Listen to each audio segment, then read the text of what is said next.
I'm not expecting anything special in 2012 around December 21st.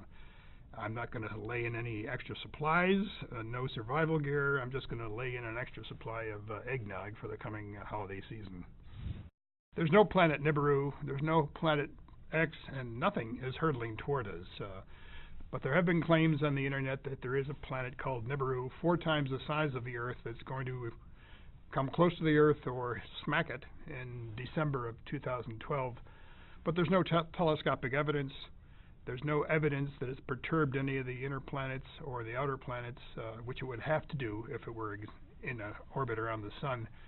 And so there's no evidence whatsoever. And as Carl Sagan pointed out many times, extraordinary claims require extraordinary evidence, and there's no evidence whatsoever for Nibiru.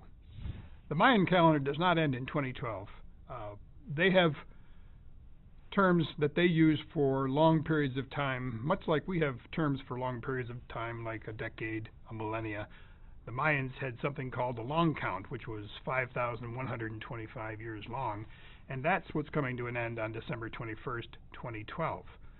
But a new long count begins on December 22nd, 2012, much like our own calendar ends on December 31st, and a new calendar for the next year begins on January 1.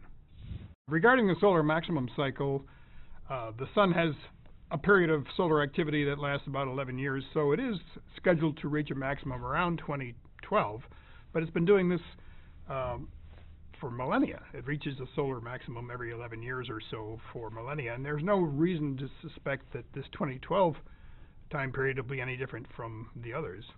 Now, as far as the Earth's magnetic field goes, there is, in historic time, pole reversals, north to south, south to north, but that sort of pole reversal of the Earth's magnetic field occurs on 400,000 year time scales, and it takes thousands of years for that change in polarity to take place. And there's no evidence whatsoever that it's going to start changing polarity in 2012, and even if it did, that wouldn't affect the rotation of the Earth, nor would it affect the rotation axis of the Earth. There are no planetary alignments in 2012. There won't be any planetary alignments for a couple of decades on either side of 2012, and even if there were, it wouldn't be in effect, because the only objects in space that materially affect the Earth's motion are the Sun and the Moon. Folks have to be very careful when they get information on the web, and that goes especially for objects that are in near Earth space and are coming close to the Earth.